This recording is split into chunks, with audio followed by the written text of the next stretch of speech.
Once upon a time, in a small village called Ferngate, there lived Annabel Hart, a widow who raised her only child Violet into a sheltered and secluded life.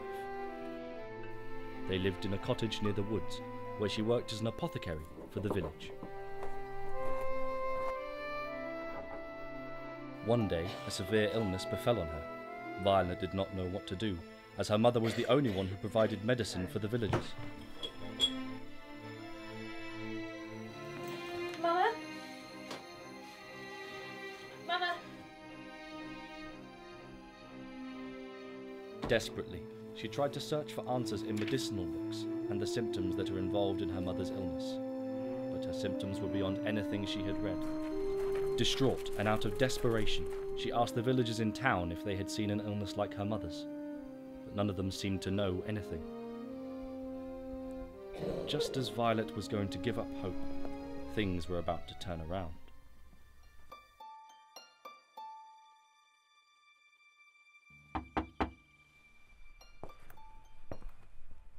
Who's there?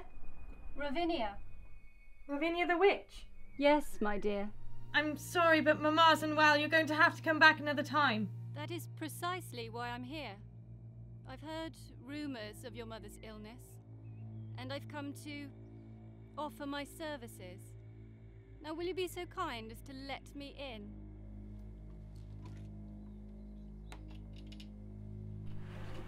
Thank you, dear child. I know you have been looking for a cure.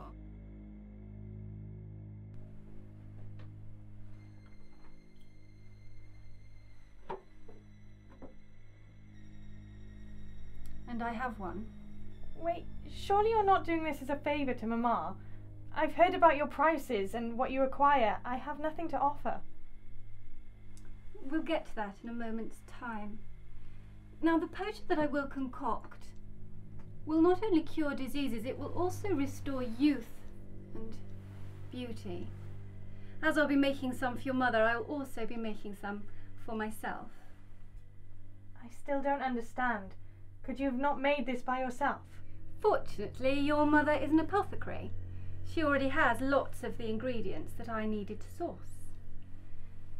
However, there is one ingredient hidden in the middle of the deep forest where only a small child can pass through. And that is why I have never successfully created this potion. What is the ingredient? It's a rare flower called Elevensis, and it blooms in the deepest part of the forest. It has 11 petals, but once it has been cut, they will begin to fall. Therefore, you will only have a limited time to rescue your mother. I will need at least 2 petals holding onto the stem for this potion to work. I'll do it.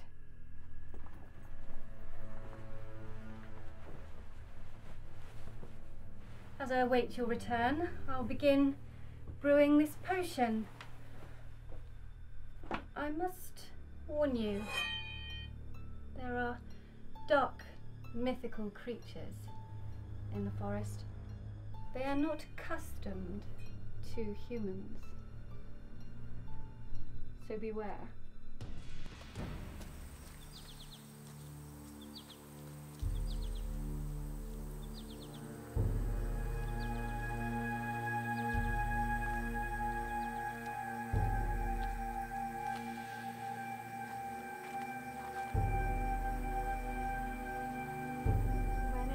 Follow your heart. Shed all your fears and head on a new start. When in doubt, follow your heart. Shed all your fears and head on a new start.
Welcome, child. I didn't expect to see you back. Have you successfully retrieved what I asked for?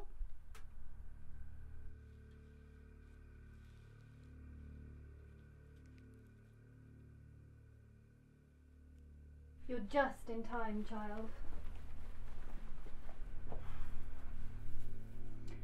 The potion is almost ready. I'll add this flower and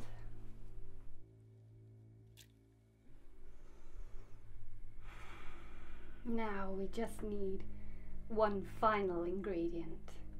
One that will complete the potion. One that will restore your mother's health. What? You must be joking. I've been into the deep forest like you asked. I retrieved the flower. I've risked my life in doing so, and now you're telling me there's another ingredient.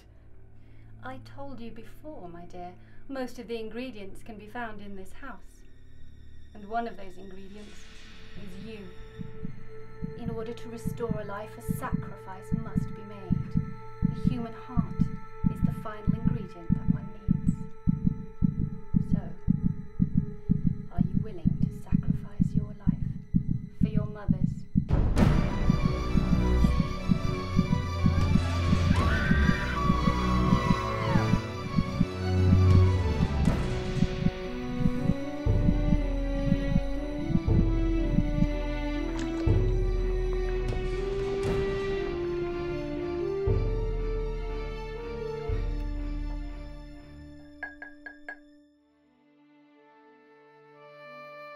Since the witch was now dead, Violet was left without a clue to how long the potion would take effect. As days went by, she sat beside her mother and awaited for her recovery, hoping that they would soon be reunited.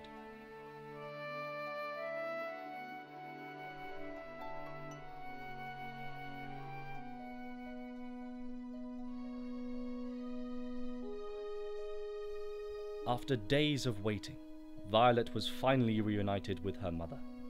Not only had Anna been cured of her illness, but her youth had also been restored.